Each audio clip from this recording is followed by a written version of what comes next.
Hey, what's up, everybody? Chad Calek here, and welcome back to the In a Crowded Room podcast for episode number 54. Well, in this episode, we're going to talk about the power of prayer. Is it real or is it fake? Is there nothing to it? When you get down on your knees and pray, when you ask God for help, should you expect anything to happen? And this actually came across my mind this morning when I came across a CD of a band that I used to manage called Mr. Plow. And it reminded me of a story which really made me feel some kind of way about praying. Now, admittedly, growing up as an atheist until I was, 12 years old, I did not pray.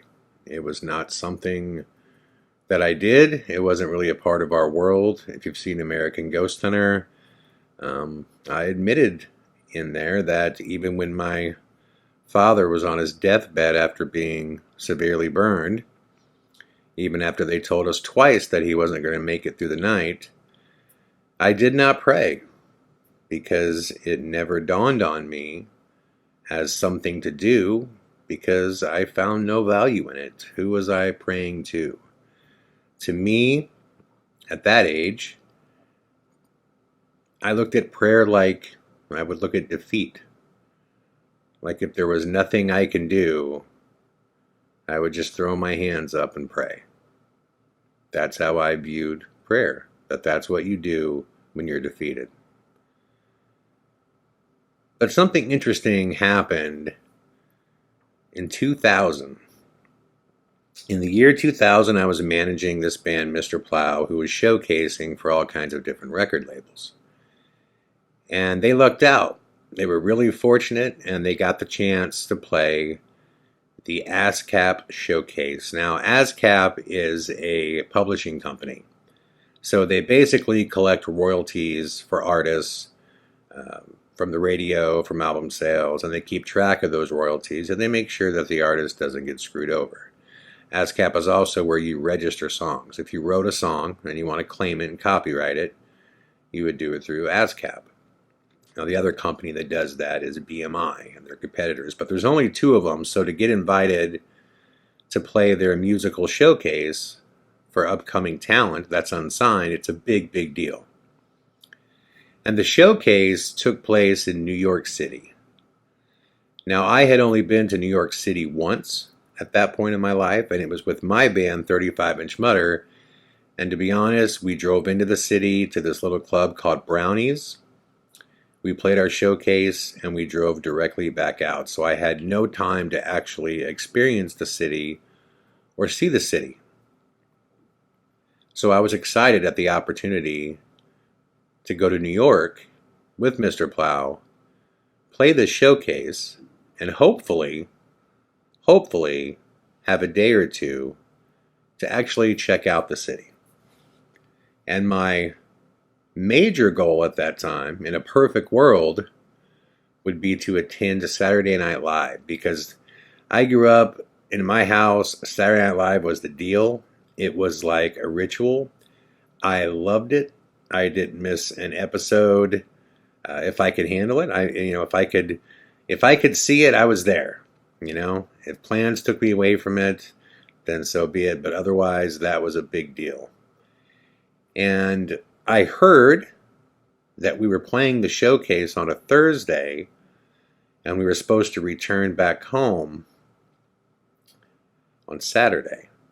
But if the showcase went well, we may be there for a couple of extra days, which would mean that potentially I could go see Saturday Night Live, film live, if I can get a ticket, okay? Well, the other problem at that time is I had $42 to my name. And that is it. I had $42 to my name.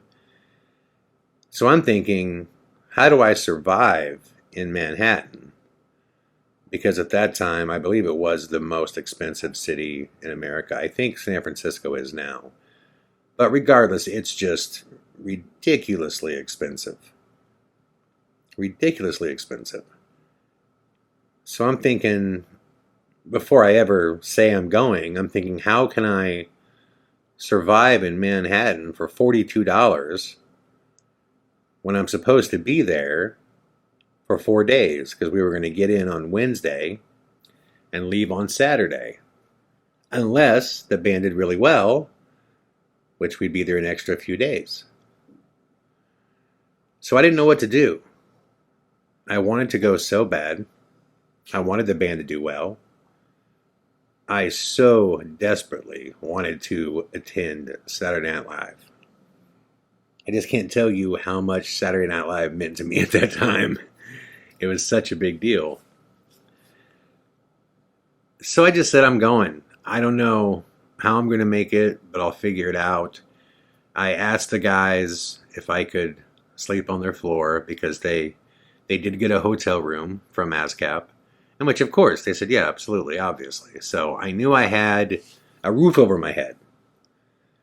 So the next thing was, okay, how am I going to eat, live, survive? How do I do this in Manhattan for 4 days on $42? Well, the one good thing that Manhattan does have is they have dollar slices of pizza. The soda will cost you $2, but the greatest pizza you've ever tasted in your life will cost $1. So I had it mapped out. Basically, if I just got 3 slices of pizza per day and did not get soda, just drank water, then I could make it for 4 days. If we wound up staying an extra few days, then I would just have to, I guess, beg my friends for crust off their pizza and get by. But I decided I was going. Now, ASCAP did not fly them out there. They drove them out there, which I discovered a day before we were supposed to leave. So that added a couple more days onto the trip, because that's a long drive from Iowa, and you don't want to be driving through the Pennsylvania mountains at 4 a.m. half awake. So I was like, oh. So I packed up sandwiches, and I brought a backpack full of peanut butter sandwiches. Brought bottled water. I figured, okay, I got this. I can figure this out. So we left. We actually had the time of our life. It was so much fun. The Mr. Plow guys are great guys. And we were young. We were living it. We were going for it. I was so proud of them. I was so excited for them. We got word that this big-time producer, David Kahn, was going to be there. And he was the head of Warner Brothers at that time, I believe. And we were just really excited. So on the way out there, I told the guys, you got to do well, because I've got to go see Saturday Night Live. In which they gave me a bunch of shit about it, and they were joking the whole time and about how, we got to do well, not because we can get a record deal, because Chad needs to see Saturday Night Live. So we go out there, and New York's awesome, man. If you ever had the chance to really visit that city, it's a special place. It really is unlike anything else. I don't know that I could live there, just because I don't like that many people that scrunched up, around the clock. I'm pretty laid back. I like that California, especially LA, is really, really laid back. And there's just room to breathe. There's green out here. There's grass. There's trees. There's the beach. But there is an energy about New York that's unlike anything else. You feel it. It's just electric. The city is electric, and you can't step outside without getting excited. The city is loud, man. It's just loud. That's the best way I can describe it. Is it's never quiet, Manhattan. It's always bustling. And you do feel like anything's possible. When you're there, you just feel like anything can happen. You're definitely at the center of the world. You're just in the middle of everything when you're there. It feels so big. I mean, the buildings, just the height and structure of everything. It's incredible. It really is. It really is incredible. So our first day there, I woke up and I waited till about 11. I got my slice of 11 a.m. pizza and I just took off walking. And that's the thing about Manhattan is you can see damn near everything on foot pretty easily. So I spent most of the day just checking the city out. And then I found out where you go to get Saturday Night Live tickets. I'm like, okay, well, this is what's going to happen. This is what I'm going to do. The band's going to play on Thursday. And then I'm going to go wait all day long on Friday to make sure I get my tickets. And basically, I had read that you're supposed to stand outside the studio and you get your tickets in advance. And if you're there first, I mean, you get them free. They just give you free tickets. So I'm like, great, I don't need no money for that. I'm going to beat everybody. This is going to be super duper awesome. I can't wait. So the showcase comes. The guys load all their equipment in. I'm sticking to my regimen, 3 slices, that's it, and a bunch of water, and I'm doing okay. I'm actually making it. I'm like, okay, this is actually working. I didn't buy a pack of smokes when I was out there. I to this day want to apologize to everybody that I bummed off the entire time because I had no money to buy cigarettes. So I was ready for the showcase. I'm like, let's do this, let's kill it, and I really was dialed in. And the showcase comes, and the guys did good, but not as good as they would like. It was just a rough performance for them as far as if you compared that performance to their best. And I've been that band before. I've been the Iowa band coming into New York to play, and it's intimidating, especially your first time, and this was their first time being there. The city's almost scary the first time you visit it because it's just so much. It's so strong, it's so overwhelming.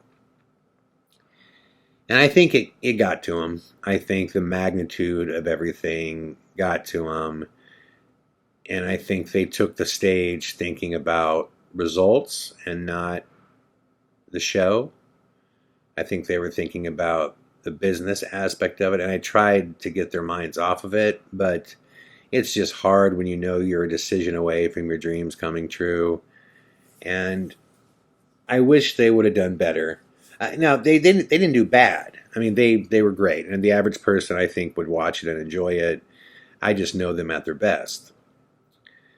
And, when you're the head of a record company or an A&R rep, you're not looking for good. You're looking for mind-blowing. Because every band you say yes to, especially back in 2000, you're going to pump millions of dollars into them before you ever see a nickel back. So it's just it's a tough situation. So I'm just hoping and praying that somebody wants to keep a band there for another day to maybe see him showcase again at another studio. So we go back to the hotel and we wait for the call to see if that's going to happen. And sure enough, we get a phone call. The band's going to be there at least till Tuesday because this guy Craig Pizzella wants to see him play. And London Sire Records also wanted to see him play. So I'm like freaking out because I'm like, yes, Saturday Night Live. I get a chance to actually see it be filmed, So I'm super stoked. I'm like, stoked about the band, stoked about the situation. I didn't even care about the extra days. I was like, you know what? I'll starve. I'll figure something out. I mean, there's enough, people that I know, between the band and just people in the industry that I know. I'm like, I'll figure something out, If I only eat a slice of bread and drink tap water, then I'll survive, I'm just like, I just want to go see Saturday Night Live, and I want the band to do really well and sign, and I'm super stoked. So I decide that I'm going to get up to where they give away tickets as soon as possible. So I get up to where they give away tickets, and it's only like 1 p.m., and this is on Friday. And I'm thinking, well, I have plenty of time because it's not till Saturday when they, give the show. It's live, right? Saturday Night Live. Well, when I get to the spot, I hear they've already given all the tickets away. And I'm crushed. I'm crushed. I'm like, what do you mean they gave the tickets away? It's only Friday. I thought people waited in line all day here. And they tell me, well, people might wait in line sometimes. That's if we have tickets left, but we start giving them away on Wednesday. And I'm like, no. And he's like, yeah. And I guess they overgive tickets. They give more than they have an audience for. So even if you get a ticket, that doesn't even mean you're going to see the show. They just give away way more than they have seats for. That way they know it's going to be packed. So a lot of people that are in that line that I've read about sometimes already have tickets.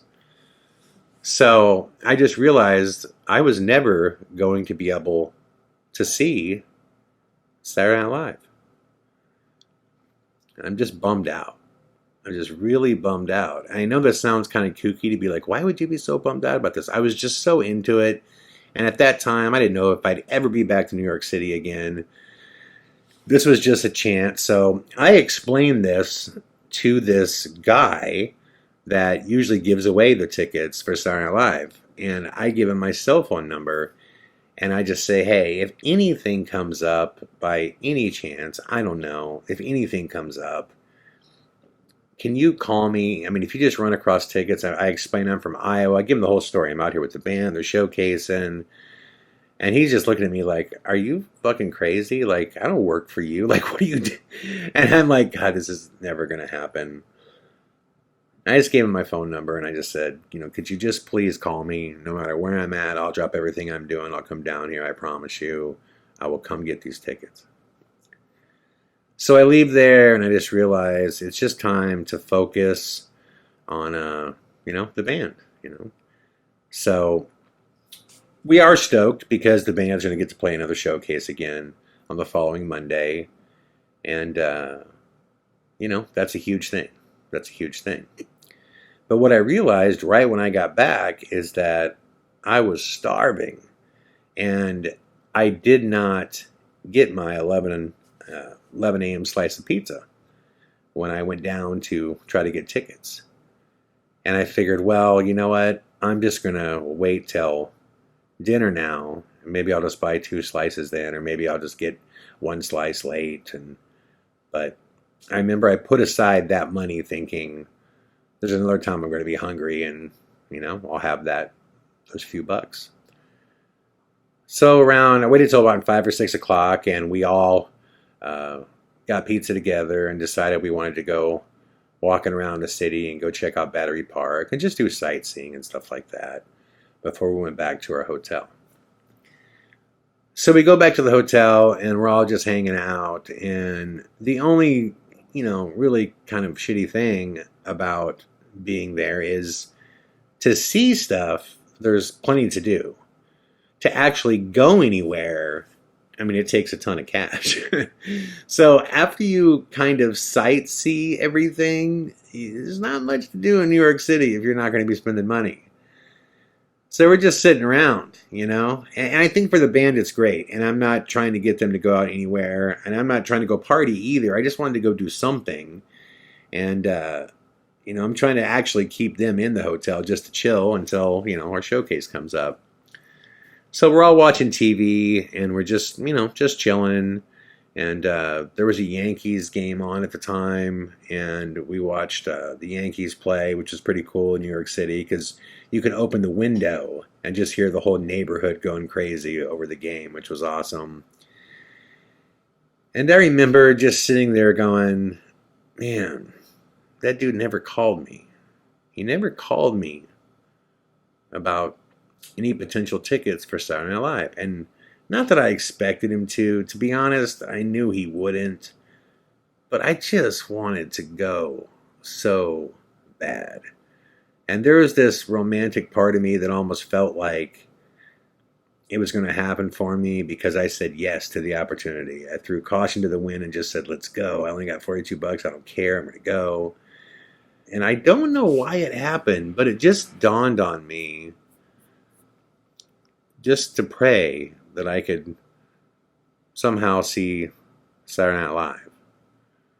you know? And at that time, I had known I had done everything else I could possibly do. So why not? Why not try to pray? Truth be told, at this point, I wasn't a full atheist anymore. I knew there was something out there, or I felt there was. I had been through too much to not think that. But again, I was not an active prayer at all. I mean, maybe a couple times in my life I had prayed. And I'm like, okay, well, I guess I'm just going to pray. And, it's like almost 1 a.m. on a Friday night.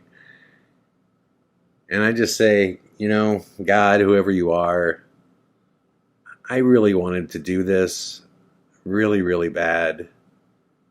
And for some reason, I felt like I needed to come here to do this. And, oh God, guys, you know what's so weird? As I'm filming this, my television just came on by itself. Why the fuck did that do that? Wow. On my life, my TV just turned on by itself. Am I sitting on the remote? No. Wow. Okay, well, I'm going to leave that on. It rattled me, man. Shit, where was I? Anyways, yeah, I was just thinking, I was praying. And I was saying, to who I believe God is.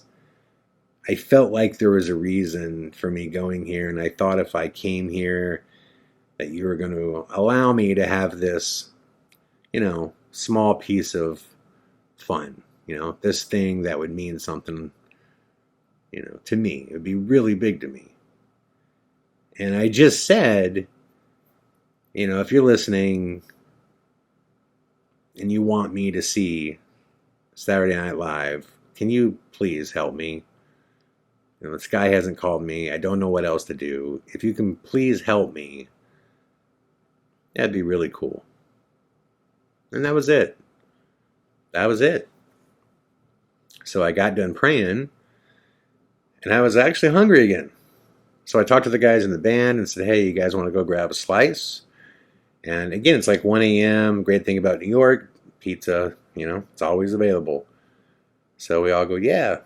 We leave the hotel. We walk about 2 blocks, and we see this little pizza shop. We go into the pizza shop. We all get our slice. We're standing outside. We all eat our slice. It's time to pass the available cigarettes around so we could all puff on them. And right as I'm finishing the cigarette that was handed to me last, I see this production van pull up, and a second production van, and a bunch of people break out of these vans. They start setting up lighting. And then I see a third production van pull up. And then I see an actor who I know. His name is Matt Walsh. You guys would know him. Google him. He's a character actor. And I know him because he always played really small roles on Saturday Night Live. Occasionally, they would bring him in. I believe he was a writer for Saturday Night Live at the time. And I'm like, what are these guys doing?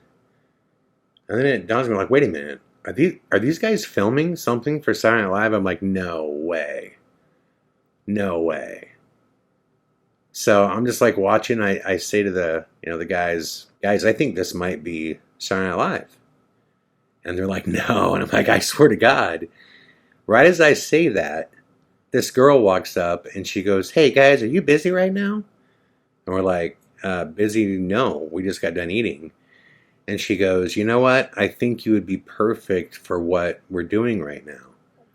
And I'm like, okay. And she's like, I need an angry mob. I basically need a bunch of angry people to chase this van while we film you. Would you guys be interested in doing that? I go, okay, what is this for? And she goes, oh, Saturday Night Live. I'm like, what? And she's like, yeah. I go, you're kidding me. And she goes, no. She goes, do you want to be in it? I'm like, wait a minute. Do we want to be in a scene on Saturday Night Live? And she's like, yes. I look over at the guys in Mr. Plow, and they're about ready to fall over. Like, is this happening? Is this really happening? I turn around and I'm like, sign us up. We are in. So God is my witness. We all sign the waivers. It was free, and it was a scene with Adam McKay, who actually is a huge director now. Huge director. Directed all of Will Ferrell's films, all of Anchorman 1 and 2. He's just done so much stuff. IMDb Adam McKay. And basically, this was a weekend update segment where basically Republicans were strolling around and kidnapping prominent Democrats off the street. And in this scene, this Republican who was Adam McKay, actually playing the part, was going to grab this Democrat, throw him in this van, and the camera would come out of the backside of the van, and we would be this angry mob of Democrats trying to get this Democrat back. I'm like, this is freaking awesome. So yeah, we film it right there. We film the whole scene, and right when they're done, they go, okay, great guys, it'll be on tomorrow. I'm like, wow, hold on. So this is going to be on Saturday Night Live. And she's like, yeah, absolutely. And at the time, Jimmy Fallon did Weekend Update. So I'm like, this is so freaking awesome. So sure enough, Saturday Night Live comes on. I'm calling it home. I'm telling Laura, we're going to be on Saturday Night Live. And sure enough, we were. I couldn't believe it. It was one of the coolest moments of my life. I was calling home, telling my family. I mean, everyone was incredibly stoked because they knew how big Saturday Night Live was to me. And I was on Saturday Night Live. I was an actor in a scene on Weekend Update introduced by Jimmy Fallon, which to me was way more awesome than actually attending a filming of Saturday Night Live. I mean, I was floored. I'm like, I was in Saturday Night Live. Unbelievable. Now, the band ended up playing their showcase, and it went pretty well. They got pretty far with the record label they showcased for. It didn't work out, but they would eventually sign a pretty cool deal with Mike Klink, the guy that produced Appetite for Destruction. And they worked with him for a long time. And unfortunately, their story ended not on the best of terms, but that's a whole other podcast. But I do remember thinking, I prayed for that. And what are the chances? What are the chances that with $42 in my pocket, I figure out a plan to basically skim by on dollar slices of pizza for a week? I go there. The band does just well enough to have a couple days added to the trip. I go down to find tickets only to learn they're all given away. I return back to the hotel and against all odds decide I'm going to pray.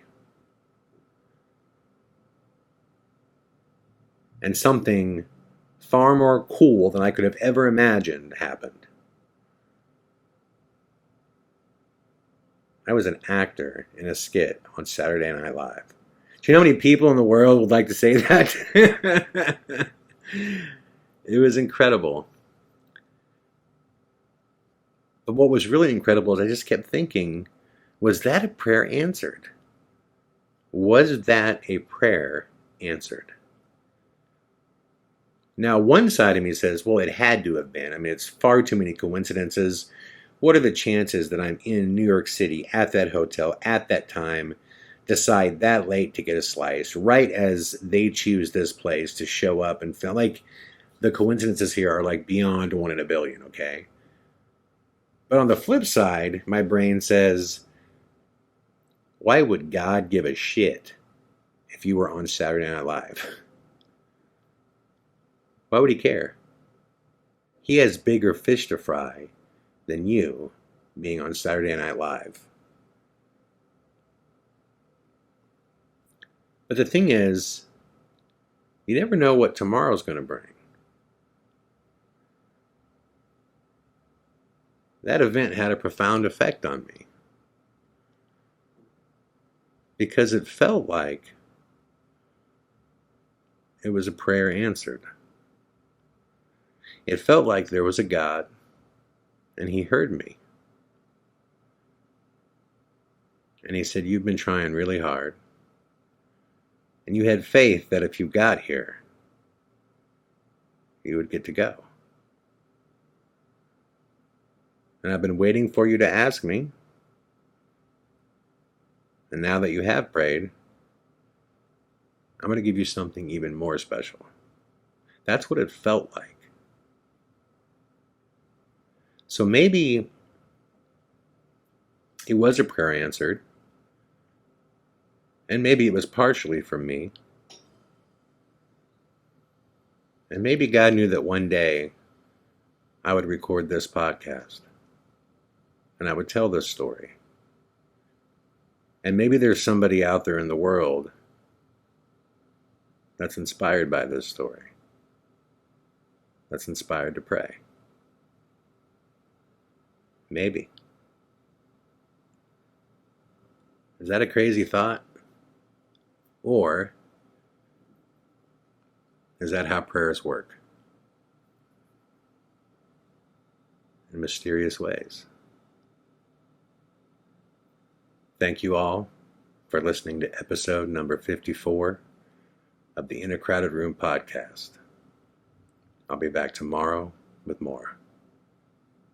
All the best.